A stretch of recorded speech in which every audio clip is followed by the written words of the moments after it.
as the world has become more comfortable in a lot of ways, I mean, just think of your everyday life and how much different it is than life of a person 100 years ago, 200 years ago, 1,000 years ago.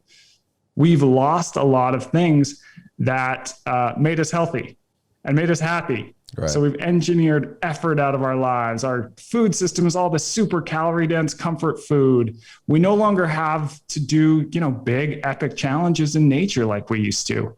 And that's changed us, and often not for the best. So the book is essentially kind of an argument about why we need these moments that push back at us, why we need to step out of our comfort zones sometimes.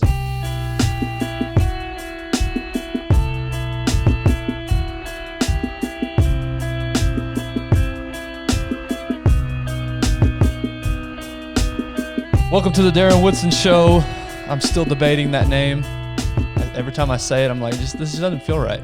It should be the Ben Gibbs Show. It should be. Might as well be. You handle everything and you try to hog everything up. Even today's guest, you try to hog him up. Yeah. Speaking of today's guest, we are here with Michael Easter, who is the author of, you can see it, if you're watching on YouTube, you can see it up there in the corner of his screen, The Comfort Crisis.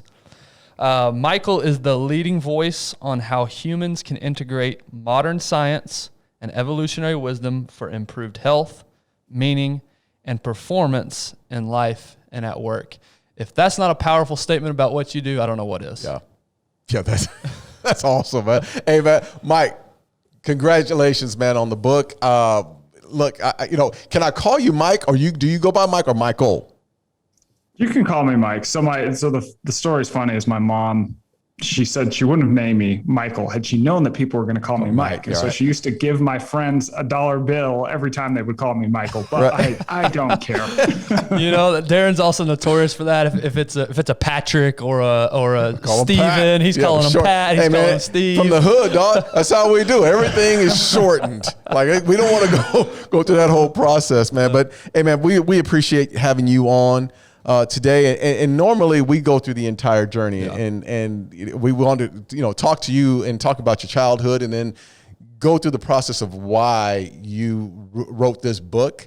But there's so much meat on this bone today of the book, and where I am right now in the book, man. I just, if you are out there today and you're listening to this podcast today, shame on you if you don't go purchase The Comfort Crisis. Yeah. Shame on you, because it will change the way you think. And it definitely has changed the way how I perceive life and the way I've lived my life for 52 years. So I want to jump into this, and Ben, if you... Yeah, no, we're going to get to the book, but as Darren said, as he touched on, what we're big on is the journey. We want to understand, how did you get to this point? So take us back to life growing up. What was life like growing up? What was your family life like? You mentioned in the book, but let's highlight it for people here listening today. Yeah, sure. Well, first of all, thank you for the amazingly kind words about the book. I'm glad you guys enjoyed it. Loved it. I grew up in Utah, just north of Salt Lake City. So I actually grew up in a single parent home. My dad sort of walked out on the family early. But the good news is that I had a really cool, strong mom. Like, she was tough, and she worked really hard, and she taught me a lot.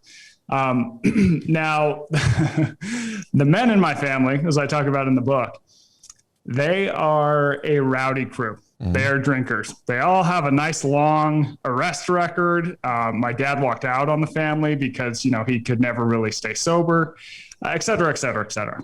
Lots of crazy family stories that I talk about in the book, and some of them are funny. And I started to find myself in my own life sort of living like that at a certain point. I was just, I was drinking too much, that sort of thing. And I did that, I think, because alcohol is comforting, right? If you have like a gene like mine, when you drink, it's like, oh, this makes my world a little more colorful. This makes me feel more comfortable around people. This makes everything easier to do. For me, drinking made the world easier than not drinking, right? Right. And that worked until it didn't. And then once that eventually just stops working, full stop, and starts to kind of just tear your life apart. So I had to get sober, And that was the most uncomfortable thing I'd ever done in my life. Because now all of a sudden it's like, well, I had this thing that seemed to work for everything, and now it doesn't work anymore. And I have to go through this whole like relearning of life and how do you live it, et cetera. But by going through that, I sort of could see that, hey, you know, when you have to go through something exceedingly uncomfortable, usually you come out on the other side an improved person. And I was like full stop, like everything in my life was better. Work, relationships, even just how I felt about myself, like my spirituality, all that kind of stuff, just full stop better. And after that, and I'm sure we'll get into this, I had a bunch of experiences through work that helped me come up with this idea for this book. And the book is called The Comfort Crisis. And it's basically about how, as the world has become more comfortable in a lot of ways, I mean, just think of your everyday life and how much different it is than life of a person 100 years ago, 200 years ago, 1,000 years ago. We've lost a lot of things that made us healthy and made us happy. Right. So we've engineered effort out of our lives. Our food system is all this super calorie dense comfort food.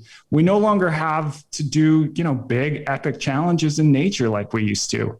And that's changed us, and often not for the best. So the book is essentially kind of an argument about why we need these moments that push back at us, why we need to step out of our comfort zones sometimes. Yeah. Right. So we're going to go back. So let's go back to that, because there's so much meat on that bone as far as, you know, how the family dynamics. Single mom, you had men, your uncles, there were your uncles that were in your life that were, you know, drinkers. I went through the same process, a single parent. I had uncles that were alcoholics that were in my life, and I saw that. So when do you remember having your first drink?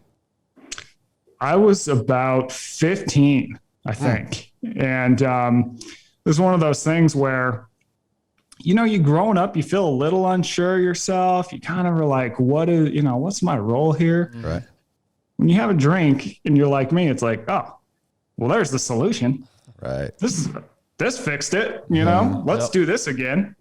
And so that becomes like I said, that essentially works until it doesn't. Yeah. Yeah. I mean, for you it was drinking, but for the rest of us, or some of us, it's pornography. It's, other hard drugs. It doesn't matter what it is. I think you're right that at that age, you're just trying to figure out your way. You're trying to figure out where you fit. And so, for some people, it's alcohol or other drug of choice. It doesn't matter. It is an interesting thing that I don't know, and maybe you've done research on this. I wonder why we're not taught to look within, why we always look for external sources to figure out who we are, quote unquote. Well, finding something on the outside, I think, is much easier. Right. Yeah. So the writer David Foster Wallace said, you know, everyone worships something. And so for me, that was alcohol fixed my problems. But to your point, pornography, but also even things like buying stuff, like shopping. Right. It's like it fills this quick, like, oh, now I feel better. And then you got to go buy the next thing, whatever. But it's difficult to introspect and sort of learn what is this underlying thing. And I also think that when you look at how humans evolved, we try and do the easiest, most comfortable thing we can, because that used to serve us in these environments that we evolved in, where life was inherently challenging and hard and uncomfortable. So by having a drive to, for example, not use physical effort when we didn't have to, that saved calories, kept us alive, to eat more than we really needed to. Right. That way, when we faced sort of lean times, we would be prepared for that. All these different things, on and on. But nowadays that we're in this comfortable world, that the stuff just doesn't serve us anymore. So if you talk to some of the dorky anthropologists, they'll tell you their official term is that this is an evolutionary mismatch, more or less. Right. So this drive for ease in an easy world backfires. Yeah. So, reading your book and then talking to you today and just the little bit we know about you, it's hard to believe that was a past life that you struggle with. So what was that moment that you spoke on earlier that led you to, okay, I got to make a change here? Was it one moment? Was it a series of events? What led you to say, I've got to change something? Yeah, that's a great question. It's a series of events, and it was one of those where I realized relatively early on in my life, maybe when I was like 21, that I had a problem because it's like, I like to say that my favorite drink was always the next one. Once you have one, it's like, man, if one's good, how would two be? And then when you're at two, it's three, and so on and so forth. Yep. And that has repercussions, like just across the board. And, I tried to quit a handful of times, tried a bunch of wacky methods. And for whatever reason, one morning when I was 28 years old, I woke up, and I'd had plenty of mornings like this in the past. My house was a mess, I'd like thrown up, and it just felt like, things were coming down. But this time, for whatever reason, I don't know, I could very, very, very clearly see. This is like the first time I'd experienced like what felt like real clarity, that I could see two paths. I could keep drinking. I could do the comfortable thing that I was familiar with that would be much easier. And, eventually I'd probably end up dying early, whether it was 35, 55 or 75, like I say in the book, I didn't know, but I just knew that drinking was going to end me early. But at the same time, that would be pretty easy to keep doing that. Or I could take this other path that was like the unknown, that was the uncomfortable route, the route that was going to be hard and challenging. And that would be to try and sober up. And I realized that, look, I don't know what I'm getting into. I don't know if I can do it. I know it's going to be really hard, but if I do this, I think there's something there. I think that my life will probably be better. I think I probably won't die quite as young.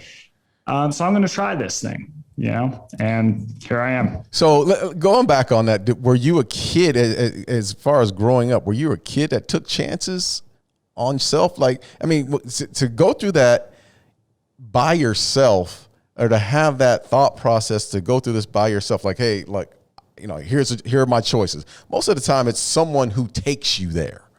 Someone normally takes you there as an accountability partner and says, hey, you have a problem.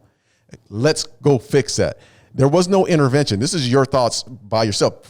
Previously, as far as a child, were you that kind of kid that always said, by yourself, I didn't need someone to help me make a decision. I could do this on my own? I would say I had some good models. So, for example, when my mother and my father met and got married, they were both drinking, using drugs, et cetera, et cetera, et cetera. Now, the funny story is that my dad went to rehab at one point, and while he was in rehab, they had given my mom some materials to sort of learn what was wrong with him and what he was going through. And she's like, one night I'm sitting in the tub and I'm drinking a gin and tonic and I'm reading this stuff, and she goes, oh, wait, no, this sounds exactly like me. So she realized that she has a problem too. Right. And she ended up getting sober about 2 years before she had me, maybe 1 or 2 years. Yeah. So growing up around that, she would talk about, it's not like she'd give me all kinds of details, but I don't drink because X, Y, Z. And I could only assume that my father wasn't around because he had continued drinking. Rehab didn't take. So when I realized that, I needed to get sober, I called my mom, which said, hey, here's where I'm at. And I'd obviously hidden this from her. I mean, it was total shock to her. And, she said, you are not a bad person. You're just a sick person. And we just started, talking things out. And I talked to some other people who'd been in situations like I had. And that was helpful because I could identify with those people and be like, oh yeah, you sound a lot like me. And getting advice from people who'd been there was, I definitely didn't do it on my own. And it wasn't like a white knuckle thing. I needed advice, I needed help. And I think that's part of it too. It's uncomfortable to ask for help. Yes, it is. I think especially for men in particular, we don't like to ask for help. This goes from fixing something to directions to anything. I don't want to ask for help, but you have to, know?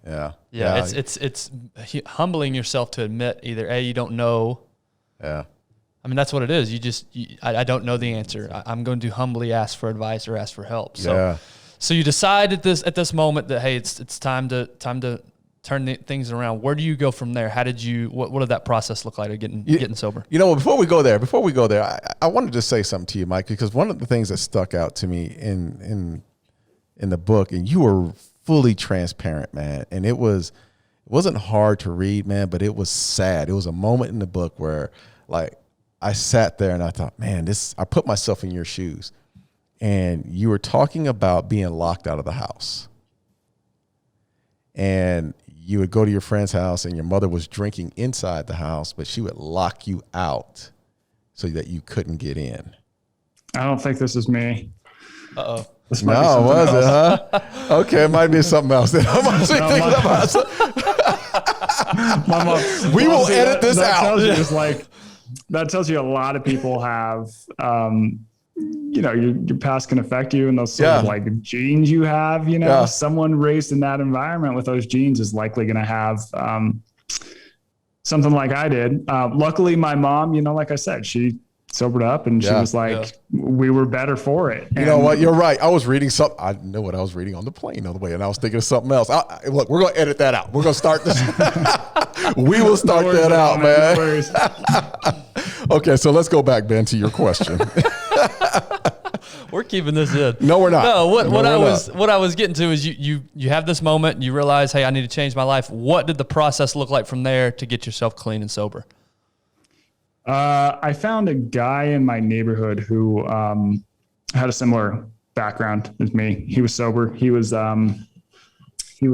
probably 60, I would say. So I was 28. He's 60, but he had gotten sober when he was my age. He was like 28 years old. And I just leaned on him with advice. I mean, right when you get sober, it's like you have all these questions in your head, right? It's like, okay, how do I not drink? What do I do if I'm at a party and someone says, would you like a drink? What am I going to do at my college reunion? And he would be like, well, you don't drink. Just don't drink today. Don't worry about tomorrow. If you're at a party and someone asks you if you want to drink, how about saying no thanks? Like that works. That's pretty easy, right? But like when you're me, it's just like, that doesn't make sense. You can say no thanks. Oh, okay. And then like with the college thing, it's like, again, well, cross that bridge when you get to it, bud. Just worry about not drinking today.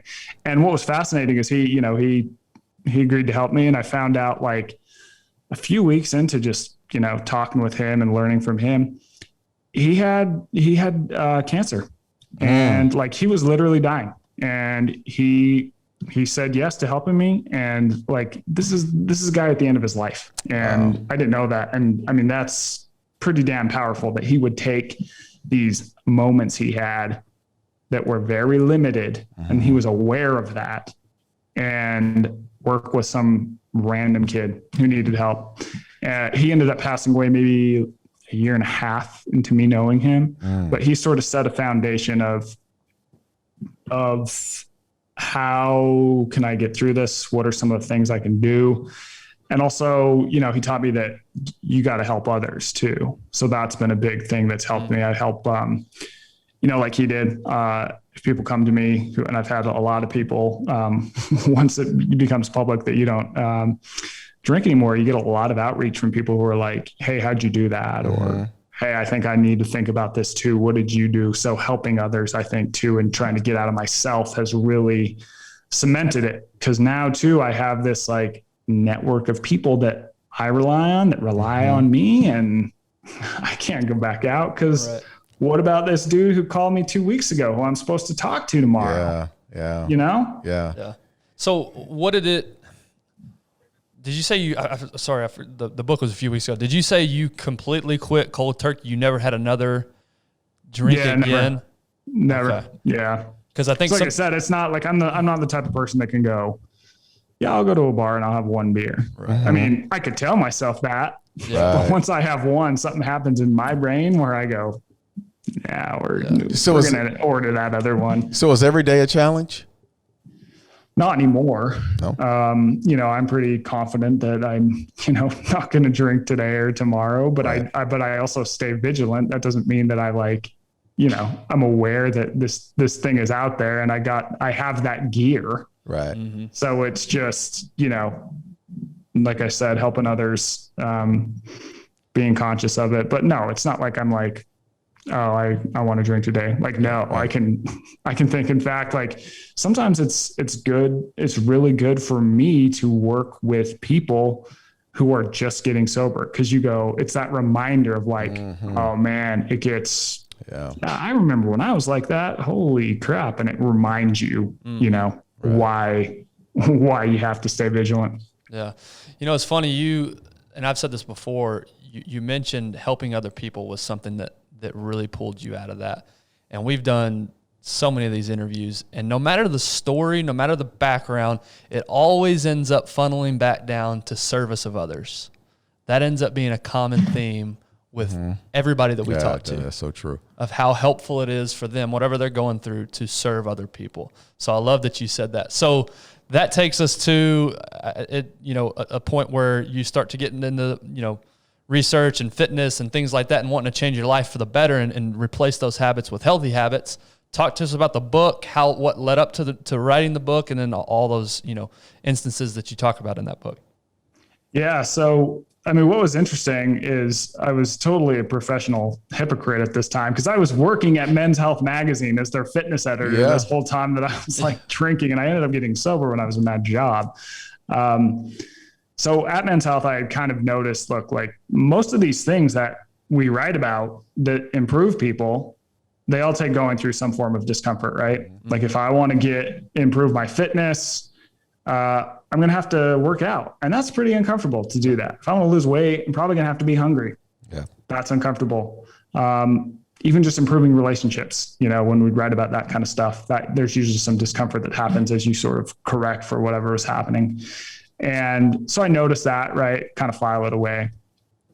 And then I go through sobriety, and I could see like, oh man, that really cemented it. Like to improve, you usually got to go through some discomfort, get out of your comfort zone.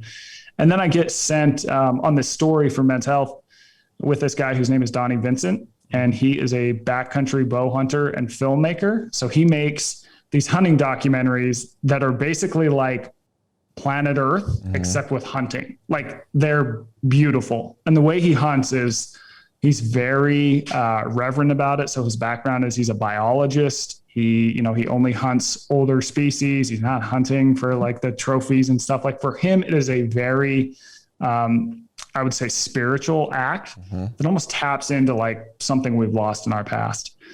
So I become friends with Donnie. I get sent on a story where I go profile him on this hunt in Nevada. We hit it off. He calls me up afterwards, and he's like, hey, so I'm going up to the Arctic for more than a month. Do you want to come along? I'm like, you said no. Michael, I'll be honest. You said no at some point first. You probably had to run it by your wife first, right? Oh yeah. She's pretty cool. She's been a saint. Actually, I'll tell you this later about what she was doing while I was up in the Arctic, because it's pretty funny. But so anyways, I say, all right, I sign on, and I'm like, he goes, this is going to be a lot more dangerous than it was in Nevada, right? Because we were up there for like 5 days, and it was pretty rough and tumble, but it wasn't anything crazy. And I go, yeah, how much more dangerous? And he goes, about 20 times. And I go, oh, okay. Yeah. I think I could probably handle 20 times. It's not too bad. I thought you were going to say like 50. And he goes, well, it could be 50. Could be 70. Could be 90, Michael. I'm just like, oh God. Okay. But I'm in, right? So we go up there, and it was uncomfortable up there. Yeah. We're carrying these 80-pound packs on our backs with everything we need to survive for the entire month. We are starving the entire time because you can only pack in so much food. Right. We pack in about 2,000 calories a day, but we're burning anywhere from 6 to 8. We got caught in crazy weather. It's constantly freezing cold. I mean, we had some days that were negative 20. Right. Even the silence and solitude of nature is totally eerie if you're coming from a city, right? Wild animal encounters. And we got put in these positions where would we have decided we're going to quit or failed? Like it could have actually been perilous. Mm-hmm. And this is like totally unlike my life at home, right? It's totally unlike modern life. And when I come back to modern life, I can see that. I'm like, oh my God, like our world is so different than it used to be for thousands and thousands of years. Because what we were doing up in Alaska was much like life was for 2.5 million years of human history. We were hunter-gatherers. This is what we did. We had to be out in the elements. We had to face the elements. We had challenges. Life was uncomfortable. And today, we've essentially engineered these worlds of constant comfort where we wake up in soft beds. We live at 72 degrees. We don't have to really put in any physical effort to live, to work, any of that kind of stuff. And so being a health journalist, I sort of wonder, okay, well, what are the consequences of this tip we've done into these lifestyles of constant comfort and no effort? And so I start reading studies, right? I read like thousands of studies. I read old government documents. I read ancient texts, and I start traveling the world. I meet with people like researchers at Harvard, doctors at the Mayo Clinic, special forces soldiers, Buddhist leaders in Bhutan, geneticists in Iceland. I'm everywhere. And all these sort of resources I read, these studies, and these people that I meet with, they all kind of show in their own way that a uniting factor to improving your physical health, your mental health, and even your spiritual health is to weave a lot of these evolutionary discomforts that we used to face in our past back into your life. Right. Like once the world tipped into comfort and everything became easy and effortless, it's great. Don't get me wrong. Like it's amazing. Absolutely. But we no longer have any of these moments that sort of push back at us, that make us face these discomforts that we used to face in the past. And there's definitely consequences to that. Yeah, absolutely. I couldn't agree more. I talk about it all the time. Putting yourself through physical discomfort can translate to so many areas of your life throughout the day. Darren and I both have corporate, business jobs, and it would be very, very easy for us to wake up in the morning, sit at our computer for 12 hours, and then go to bed, and then repeat and do it all over again. To do the things that we do on a daily basis requires zero movement.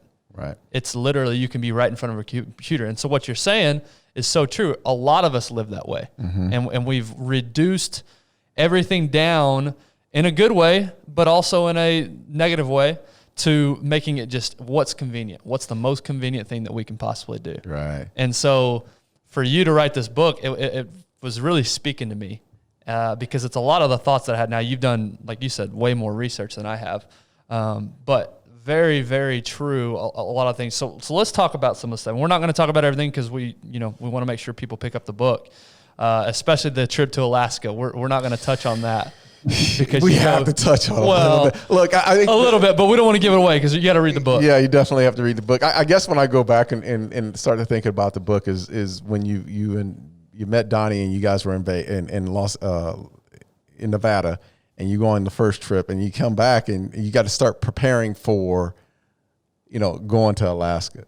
And to hear that story of the preparation and the expectation, and you actually trained and you lost a little weight, and then you get there and they look at you and they go, dude, you should have kept some of that weight on, right?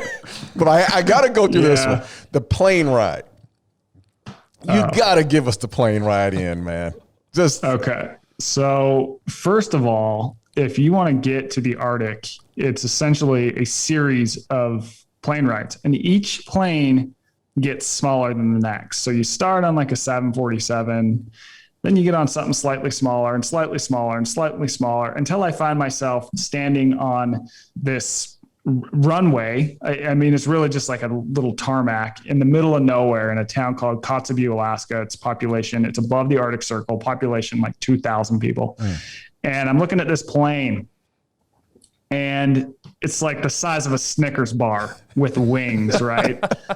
And thing is like freshly painted, and I'm like I don't like flying in a 747, much less something like that. But we get in this.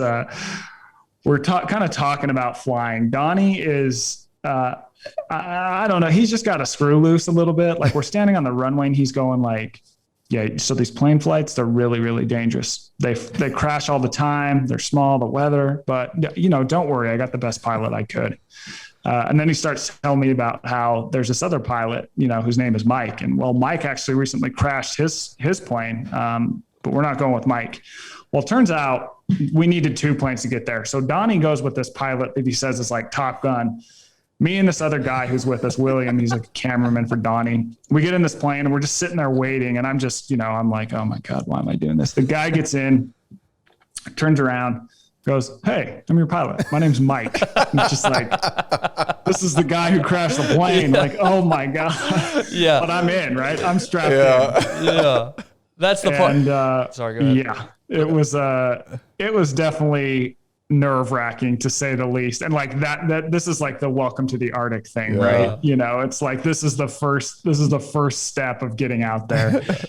And once we're out there, we actually have to take an even smaller plane that can only fit 2 people seated like a bobsled team to get to our final destination. And it's not even made with metal. What they do is they basically get a frame and then they wrap it in this stuff that's essentially duct tape, more or less, so it can be as light as possible. And it's just like, no wonder so many planes crash in Alaska. Right. We're doing paper airplanes up here. Yeah. Yeah, it's funny. You mentioned this trip. He said it's going to be 50, 70, 100 times more dangerous. And that's not it. That's before you even get there. Yeah. Just getting there is the dangerous part. So like I said, you got to check out the book to get all the details of the trip to Alaska. There were some things that I did pull out of the book that I would love to discuss here just as a teaser. One of those is and this was fascinating to me. I don't know if you got to this part, Darren, the Muskogee Challenge. Yes, absolutely. Yeah. Explain what a Muskogee Challenge is. Let's talk about that for a second. Want to take a quick break from the episode and tell you guys about a brand new partnership. Because you guys listen to the podcast, companies are now coming to us and wanting to be a part of this. Yeah. And that's 100% because of you guys. So wanted to tell you about an exciting new partnership. Man, this is a great partnership, and it's a long-time friendship that I've had with Choctaw Casino and Resort, located in Durant, Oklahoma, just across the Red River here. Easy drive, great people, great resort. The new renovations going on. Got a fantastic pool that's outside. So if you have kids, or if you just want to get away alone with your wife, your girlfriend, whatever, your partner, doesn't matter what it is, go over to Choctaw Casino and Resort, have a great time. Again, we always talk about relationships on this podcast.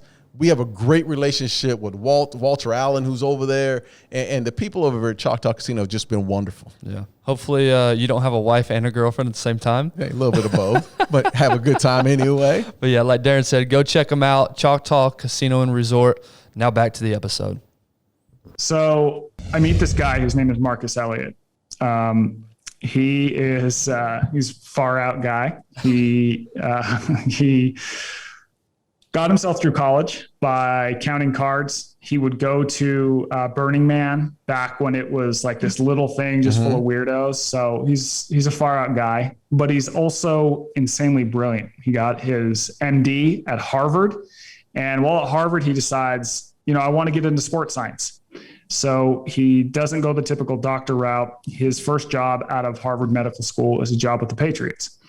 Now, when he got on the team, this was, I think, the early 2000s, they had a super high injury rate, especially with hamstring injuries. Now, at the time, athletic training is basically, we're going to tweak some sets and reps and maybe some exercise. Like, there's not that much science behind it, right?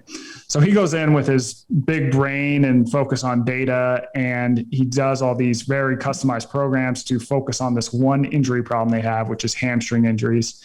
And he drops it down from 26 to 3 a season. And they really start winning. Of course, Tom Brady helps. The GOAT helps. But yeah. But he was influential in that, keeping guys on the field. Mm-hmm. From there, he was the MLB's first performance director, and now he owns a company called P3, and they have a contract with the NBA. And what they do is they use really deep data and algorithms to map player movement. So they'll attach all these reflective things to players, and they'll have them go through all the different movements they would make in the game. Yep. And so using this data, they can basically say, look, the way, for example, your knee is moving, we think you have a 50% chance of getting an ACL tear this season. And this is based on thousands of other examples.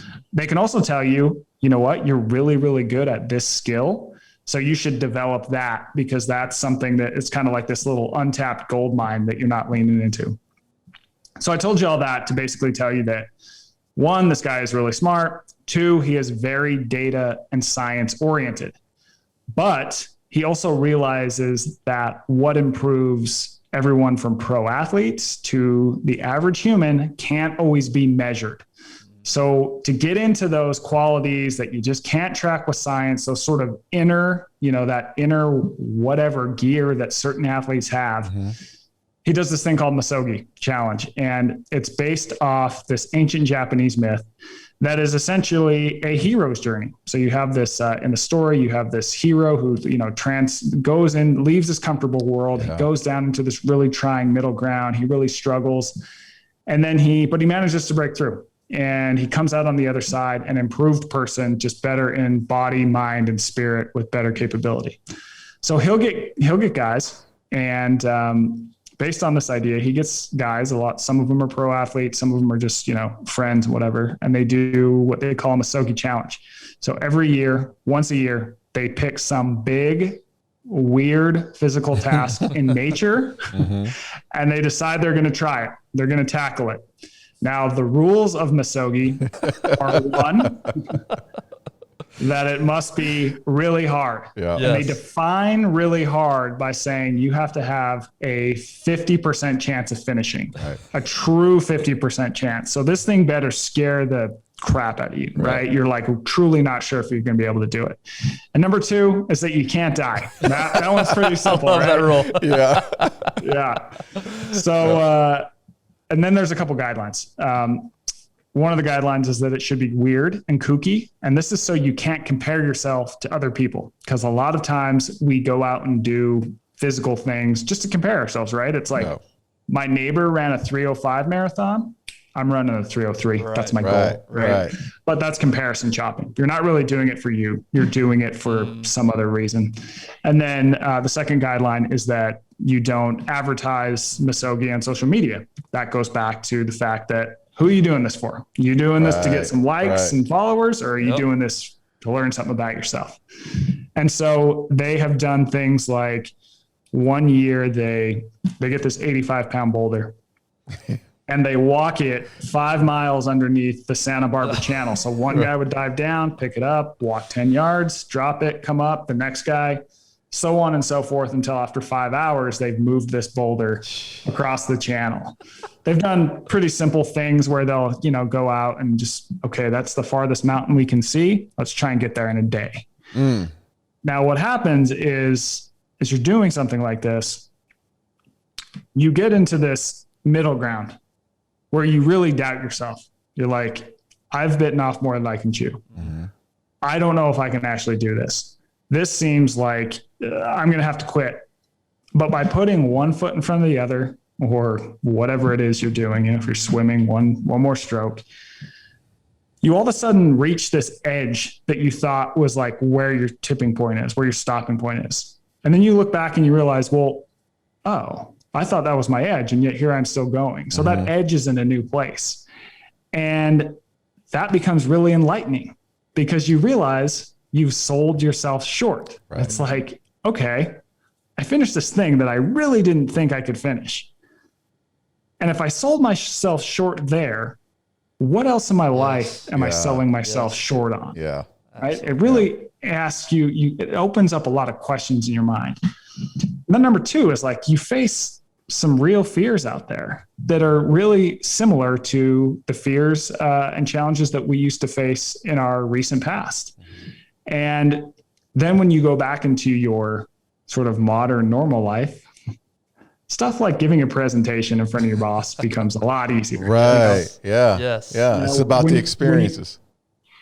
When you think about challenge today, or in the past rather, even think like 1,000 years ago, humans faced really legit challenges, even a couple hundred years ago, and that could be moving from a summering to winter grounds. And let's say you have to go over some mountain pass and the weather's coming in.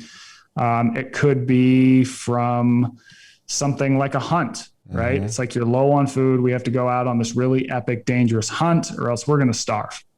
It could be from like a tiger in the bushes, you know?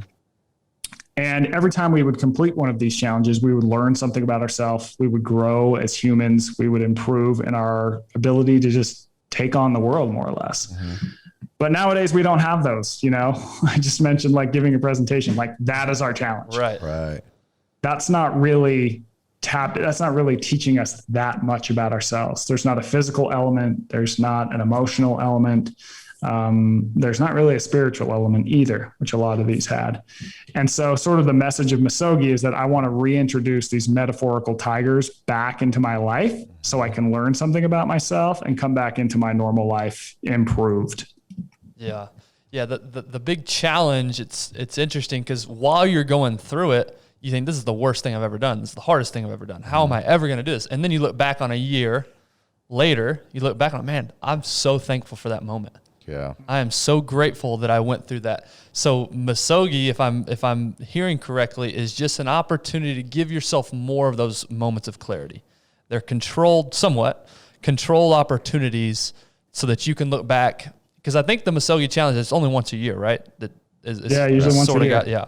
So you can look back the rest of that time and think, how did I improve? How did I make myself uncomfortable during this past year? Yeah, and that's the thing, man. You know, in reading that and talking about the Misogi Challenge, you always want, you know, as far as us, we live in this comfortable world, right? We always want to be comfortable. We don't want to put ourselves in position, whether to fail. Like, you know, there's a 50-50 shot that you could fail, and you know, the other part of it is the other rule is don't die doing it. But we don't want to put ourselves into that situation. But it's also, you know, in reading this book, and I got to go there now. In reading this book, what really changed my mindset, my entire life, Michael, I've been the guy that says you just continue to go. I've been working since I was 12 years old. You go until you fall asleep at night, and then the next day you get up and you do the same thing. And when I was reading this book, there's when you started to talk about silence and how impactful silence is, and how impactful nature is to the human being, like that was different. Can you elaborate on that? Sure. When you think about the environments that humans evolved in, yes, we were outside all the time. Yeah. Right. Nowadays, people spend 95% of their time indoors. The outdoors in the past too were also eerily silent. And I can tell you that because when I'm standing on the tundra in Alaska in the morning, it is silent, unlike any silence I had ever experienced. I mean, you stand there for a minute, you start to hear your heartbeat. You start to hear the blood that's running into your brain. I mean, it is that silent. But because we've developed so much and we live in, you know, a world where TVs are always on, cars are honking, the air conditioner's buzzing, et cetera, we don't experience that. So because we evolved in these sort of outdoor quiet environments, that probably, it seems to give us something that we need, that we've been removed from. So there's this concept called the nature pyramid. And I met with a researcher who's at Northeastern, and she's fascinating because I don't even know, she's 30. So she's really like raised on generation iPhone, right? She got her first cell phone when she was like 12. And the nature pyramid essentially says this. It's kind of, you can think about it like the food pyramid, except instead of saying eat this many vegetables and this many of meat, it tells you how much time you should go outside and in what type of nature. So at the bottom of this pyramid, it basically says 3 times a week for 20 minutes, you should go into any type of nature you can find near your house. This could be like a park in the city. It's like Central Park, just any park, right? Even a tree-lined street. And that's associated with really big decreases in stress and also increases in your ability to focus.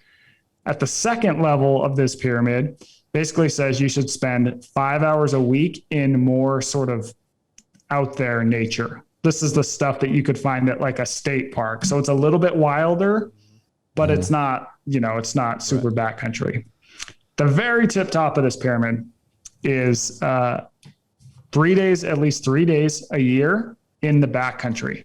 Now, this is really fascinating because when you look at the brain waves of people in modern life, we tend to live and exist on these brain waves that are called beta waves.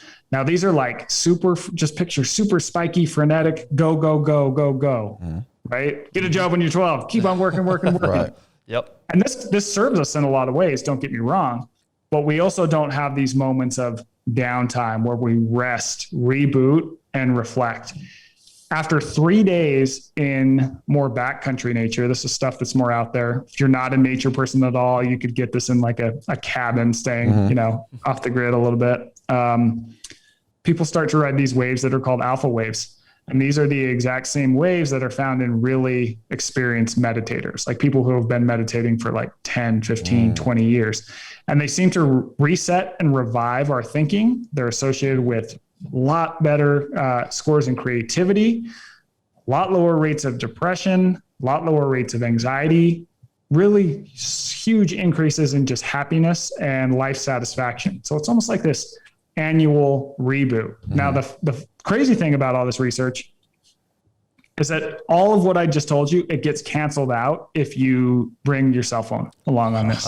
And this is because phones capture our attention in such a way that is, it's anxiety inducing, right? It's like our brains today are always focused on the outward in the form of screens and whatever it might be. And when you're focused on the outside world, your brain is actually working really hard. We don't have as much time as we used to sort of go inward and just like let our ideas sort of churn out. And of course, most of those ideas are totally wacky, but occasionally you get a good one, right? And it's like, oh, wow, maybe there's something that could improve my life in there. I'm looking at Darren because even before I read your book, I've said this to Darren multiple times. You don't ever give yourself time to just be you and be creative. And I'm guilty of it. We're all guilty of it. So I'm not just pointing out Darren, but it's funny you say that. And I'm glad that science actually backs up my crazy thoughts. But I did have the experience. So it wasn't, I wouldn't say it was in the backcountry, but it was in how I could relate to it. I couldn't relate to exactly what you were doing in Alaska, but I went hunting, but what was it, about 6 months ago, 5 or 6 months ago for the first time. Oh, cool. And it was hog hunting. Yeah. In the middle of nothing. And my black ass was out there. And I was like, man, what in the hell is going on? But I came back, and the first thing I said to Ben was, I've never experienced silence that way. And it was so peaceful. I mean, we sat there. We didn't see anything. We didn't see any hogs. We didn't shoot anything. It was just peaceful. And it was the first time I could let go. Like I started thinking about things in my life, that where I was in my life and what I wanted to accomplish. But it was a time to where, and I could really relate to where you were saying, when you walked out of the tent, you just sat there in silence and enjoyed nature. So that was astonishing. Yeah. Man. And that's another thing you talk about is the ability to be alone. Yeah. We actually punish people, is something you say. We actually punish people with solitary confinement. So why do we have so much trouble being alone? Well, because think of what do we do with prisoners who act out? We put them in solitary confinement. What if you're a kindergartner who smacks another kid? You get put in timeout, right? Yeah. So society has framed being alone as punishment, and we feel uncomfortable being alone because of this. So nowadays, people just really avoid time that's alone. And even, I argue in the book, even when you are not with anyone around you, we're usually with another person in the form of television, or we're texting someone, or we're whatever. We have all these different ways to interact with people through screens and digital media. But it turns out that when you look at all the research, we know that being lonely isn't good for you, but we also know that there's a big difference between being lonely and being in solitude. Now, solitude is electing to be alone and using that time for introspection, getting to know yourself, processing information, coming up with good ideas. And you see this long, long history of solitude being beneficial going back thousands of years. So think, Jesus went out in the desert alone for 40 days, right? Yep. The Buddha exited the palace gates. He's alone out in the world, getting to know himself. And even people like Abraham Lincoln, when he would write, he would often try and go sort of semi off the grid and spend as much time alone as he could, because it really kind of gives you some time to get to know yourself and figure out what you sort of want to do with life and come up with ideas that are different. It's great to have a strong social support network. I love that. I advocate for that. But you also want to be able to build this gear where I can be alone. And increasingly, I think in our world today, with how connected and hyper stimulated we are and how we've framed solitude, a lot of people don't have that. They feel uncomfortable being alone. Yeah. We just had this discussion the other day about our kids. We're both fathers, and we have a third co-host who wasn't here today, but he's a father as well. And we were talking about how, back when we were growing up with no internet, and you had to be outside and play, like you knew where your kids were. Obviously, physically, you knew where they were. Now it's, my kid can be next to me, but where is their brain? Their brain's in that phone, and who knows what they're researching and looking up and looking after. So you're right. So the access to information is a great thing, but can also be very dangerous, which leads me to another thing that you talked about, removing obstacles for kids and how it relates to anxiety.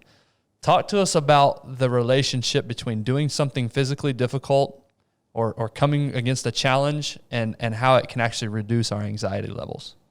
Yeah. So in 1990 is when you start to see the rise of helicopter parenting, which is, just over-parenting everything, to removing challenge and danger from kids' lives. And the reason that happened is because there were a couple high-profile kidnappings that got just a ton of media attention.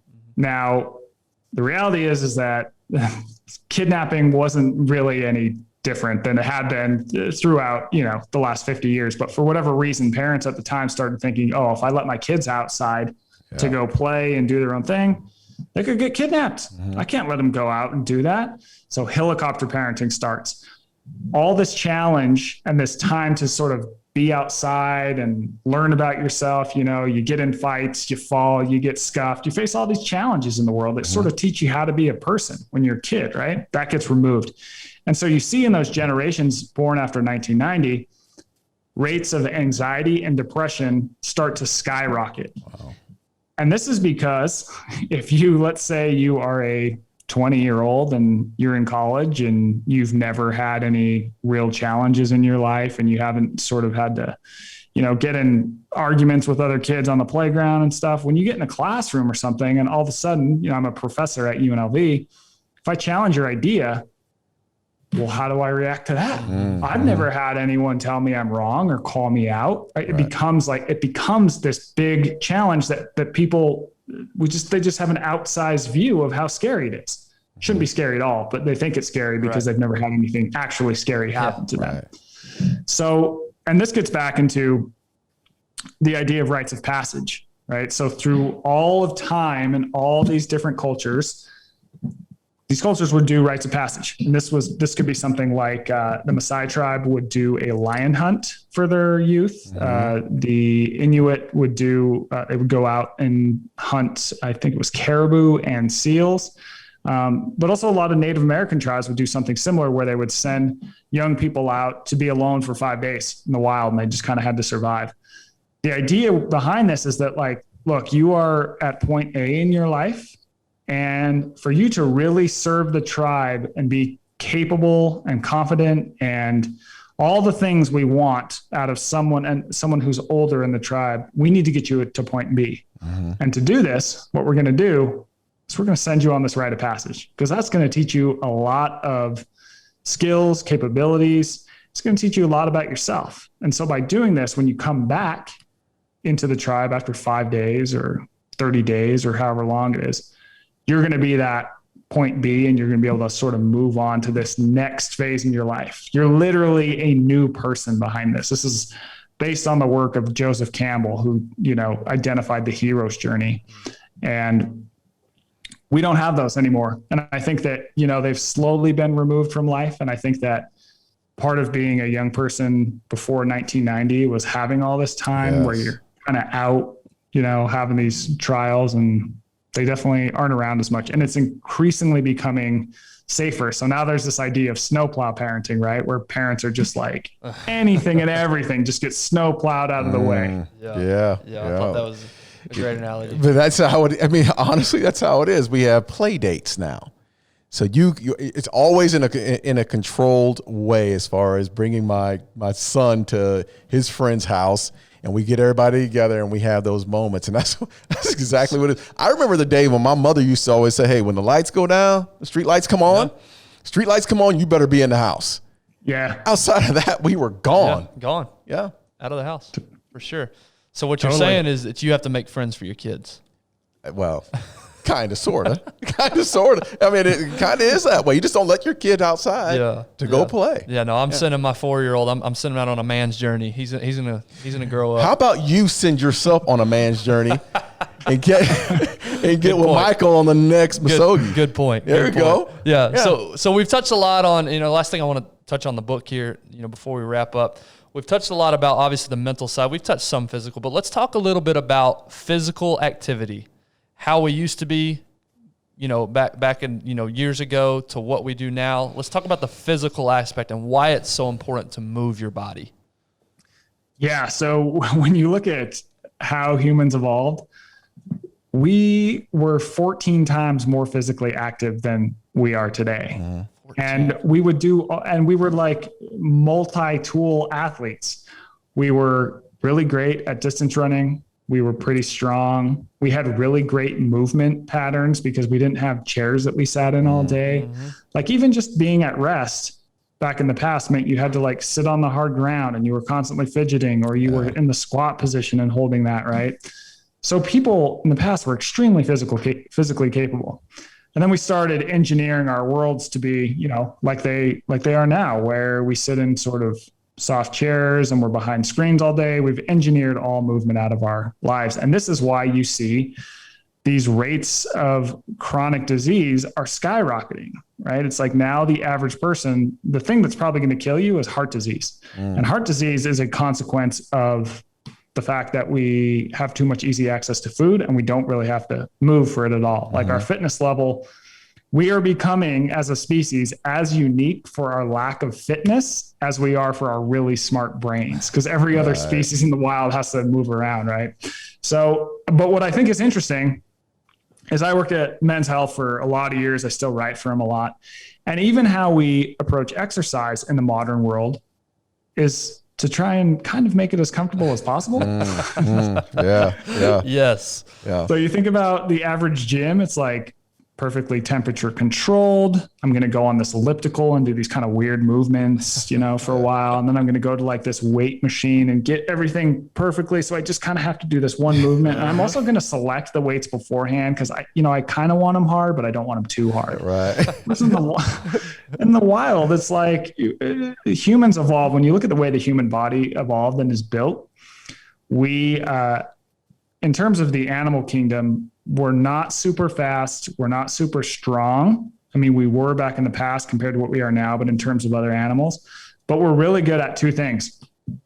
We're really good at covering long distances in the heat. So as we evolved, our way to hunt is that we would run these animals down slowly but surely, and they would have to sprint. They would overheat over time, and then we would kind of keep bumping them, right? We'd gain on them, bump them. Eventually the animals would overheat, topple over, we'd spear them. And then this leads to the second thing that we're really good at as in the animal world is carrying stuff for distance, carrying heavy loads for distance. That's something that no other animal can do. So we would then have to carry this heavy meat back to camp. And that was kind of our two main physical activities. Well, a lot of people run. You see that all the time, but how many people as a form of exercise just pick up heavy stuff and carry it? Right. Yeah. So I identified a group of people who do, and that is special forces soldiers. So rucking, which is essentially putting heavy weight in a backpack and just walking, is the main form of physical training for special forces groups ranging from SEALs to Green Berets, et cetera, et cetera, et cetera. So I met with some of these people and they're trying to put it put rucking at scale, because what's really fascinating about rucking, and I met with Mayo Clinic doctors too, who are now prescribing rucking to their patients, is because of the way we live now and having to not really move around a lot and being like relatively weak in some strange ways, running can be pretty hard on folks. So the injury rate of running is relatively high. It's anywhere from like 20 to 70% in a given year. But for rucking, anyone can do that without really the injury rate is so low because everyone can walk. And if you just add some more weight to that walk, all of a sudden you're hitting not only cardio, but also strength, which is something that most people don't train anymore. Yeah.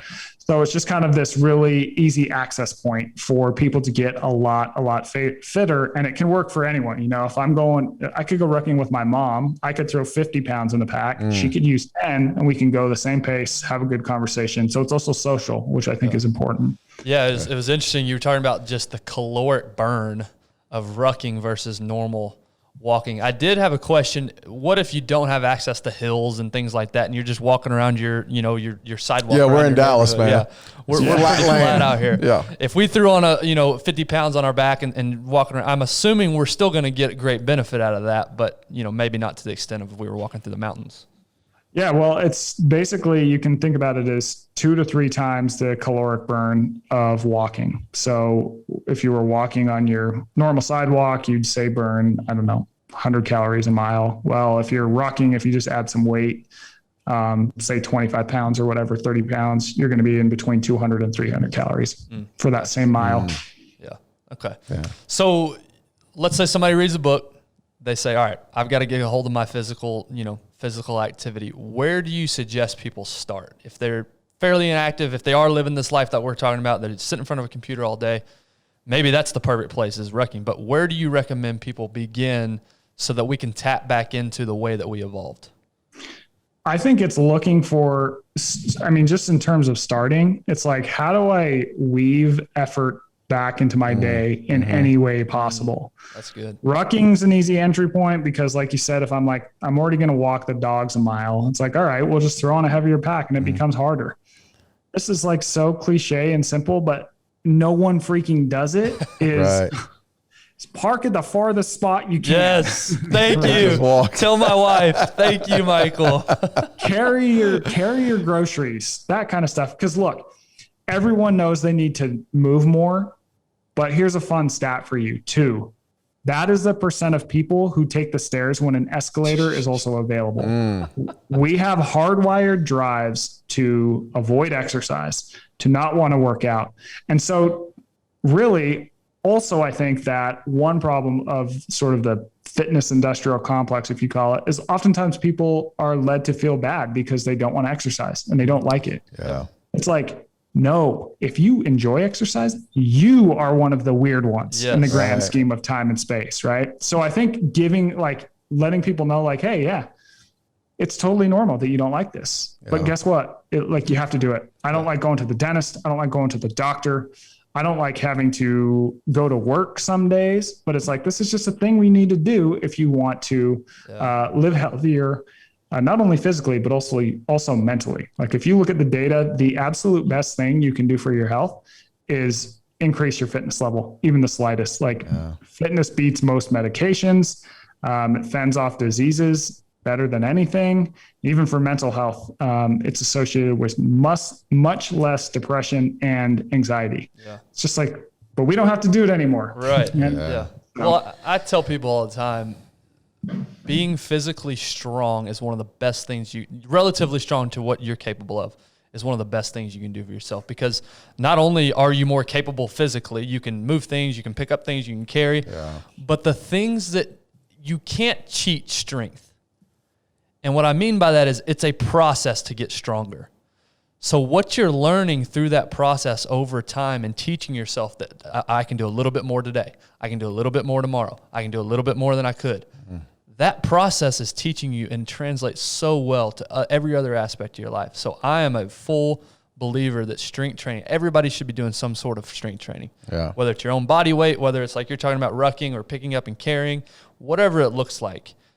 The benefits of it just translate to everything. Yeah. Yeah, but the thing is that we read so much out there, and it just depends on the week. On even nutritionists, everything is changing, and like there's so much competition out there. Don't do this, but you should do this. Don't eat this, but you should eat. It's everything's always changing. So people are always reading into things. What you just said is simple. I mean, the simplicity of just picking up something heavy, what you've said to me before, pick up something heavy and carry it. Yeah. And take you the will stairs. You will take the stairs. Park further away. Yeah. Those are things that any of us can do. There's no debate there. And what I think it was in the book where you said it was 70% of Americans are obese. Like 70, I think it's 72 now are overweight or obese. Mm-hmm. And that number is projected to be in the 80s in the next 10 years. That's amazing. Well, and not to compare the two, but just for perspective, COVID took 600,000 American lives. Yeah. Obesity takes over 600,000 lives every year. Wow. So annually, this is the problem we're dealing. But for whatever reason, we block away future thinking for what we want right now. And what we're right now is comfort, right? And not moving ourselves, and we'll worry about it when we're 80. But what you don't realize is the quality of life is just going to be so much better if you go through a little discomfort now, as opposed to saving it all for when you're 60, 70, and 80. Yeah. So how do you get there, man? I mean, Michael, let's talk about this because you went over it a little bit, but how do you get uncomfortable? That's got to be a skill in itself because it's hard to get there. It truly is. To say, I'm going to do something that I'm going to put myself in a situation where I'm not sure if I'm going to accomplish it or I'm going to fail. How do you get your brain to get there? I think a lot of people get very worked up about the prospect of being uncomfortable rather than the actual discomfort. Because when you actually go into that discomfort, you're like, oh, I can do this. Right. It's this whole run up where let's say you're starting a diet. Well, I'm going to be hungry. And what happens if I'm hungry? I can't do that. So now that's what you're afraid of. When you actually go time without food, you're like, yeah, I mean, it's not my favorite, but I'm fine. Yeah. You know what I mean? So there's so much mental thinking that goes into it and fear. And it's like, once you actually get there, it's not that bad. Right. Yeah. And it's like, we had this, something that a guy I worked with at Men's Health for a long time said, you're never going to regret a workout. You just don't. Mm-hmm. Never. Who's ever regretted a workout, right? Right after you feel so great. And so I think part of it is realizing that it's not going to be fun, but also you're probably overthinking it. Yes. Yeah. It's go and do it, and this is across the board. So in the book, identify a bunch of these evolutionary discomforts that we need to face, ranging from, the discomfort of exercise to feeling hunger again. When you look at the data, 80% of eating is driven by reasons other than hunger. This is one of the reasons why we have that 70% stat we just talked about. Even things like boredom, we're not bored anymore. Boredom used to be this helpful thing in our lives that told us, hey, focus your attention on somewhere else because what you're focusing on right now isn't serving you. Well, now our escape from boredom is, watching another cat video on YouTube. So it's we have these easy escapes that aren't really that beneficial anymore. Yeah. Yeah. And so I think part of it is just go through it. Realize there's going to be some pre-anxiety that probably isn't rational. And once you do it, you realize it wasn't that bad and you improve. And so the next time you do it, if it's exercise a little harder, you're like, oh, that wasn't bad either. And eventually it's kind of like the idea of Misogi. I'm putting one foot in front of the other. I'm only focusing on the next perfect step, the next perfect stroke. And then when I look back, I can see, oh, I just crossed the Santa Barbara Channel with this rock underwater. And you're like, man, I've come a long way. You've said a ton of amazing and awesome things. That right there is going to stick with me. Yeah. We play this up in our head. We build up this fear and this anxiety so much, and it's never as bad as we think it's going to be. It never is. We always make it worse in our head than what it ends up being.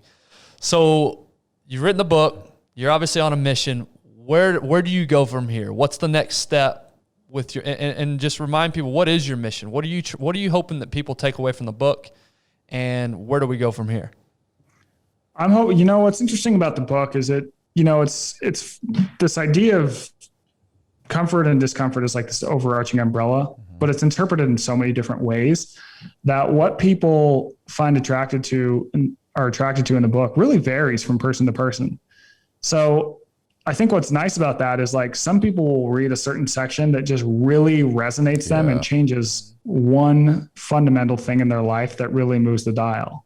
And that at the end of the day is what I want, right? I want someone to alter their behavior in such a way, come to a realization about themselves and this sort of world we're living in, because we don't even realize how comfortable it is. Like we have no idea. We as humans, our brain is not programmed to think back 2,000 years and be like, oh, I have it so great right now. We only can look back the day before and think like, things are slightly better, whatever. Our brain is programmed that way. So to be able to have these moments that sort of push back at people and make them change their behavior in such a way that improves their lives. I mean, that's the goal, full stop. Love it. Yeah. Love it. Yeah. There's so many things that we didn't touch on here, but because we want people to read the book. We didn't talk about how we view death. Yes. Oh yeah, absolutely. We didn't talk about how we see life as just a checklist that you're just checking the next thing off.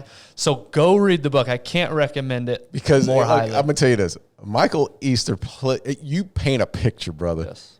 Like you put us in that position to where, damn, I didn't think about it that way, or the outlook just of being in, like just being totally uncomfortable or in a position where you can actually, you're in this position and you actually overcome things. Like when you're in that, if you're listening to this show right now, go pick up Comfort Crisis. I'm telling you, because Michael paints this picture. It puts you in a position where you're there, you're standing right next to him, and you're going through these experiences at the same time, man. And I learned so much about myself through reading this book. And I'm gonna start trying to apply. I don't know if I'm gonna do the Muskogee challenge though, brother. I'm serious. No, man. We're already thinking. I'm not carrying boulders. I'm not carrying boulders. Brothers in water. We ain't. I saw it was a Kyle Culver that did this. Culver, Culver did this with. Yeah. So I was like, man, I'm just sitting there thinking I couldn't tread water for 5 hours, much less carry a boulder underwater for 5 hours. So the Comfort Crisis, you got to go check out the book. Michael, we've got one final question that we ask every guest. But before we get there, how can people connect with you? How can people find you? I'm at eastermichael.com is my website. I'm pretty active on Instagram as well. That's Michael_Easter. And the book is available wherever. And then thank you guys so much for having me on and for the kind words about the book. I'm glad it resonated. And Darren, I'm sorry, but you're going to have to do Muskogee. Yes, he is. Oh, brother. I probably, you'll get me there. Yes, trust me. We'll get there. We got to figure it out. We're going to come up with. But we can't post it on Instagram because you can't show. No. See? There you go. I can't post it. That's right. True. So I'll do it. Maybe we go back to your home state of Arizona and do something at the Grand Canyon. That would be nice. That would be a challenge. That would be, yes. Michael, you're coming with. Yeah. I like that. That'd be good. All right. Last question we ask everybody, and this is more about your journey, but you can apply it to the book as well. If you could go back to any point in your life and tell yourself one thing, doesn't necessarily mean you go change anything, but if you could just go back and just tell yourself one thing, where do you go and what do you tell yourself?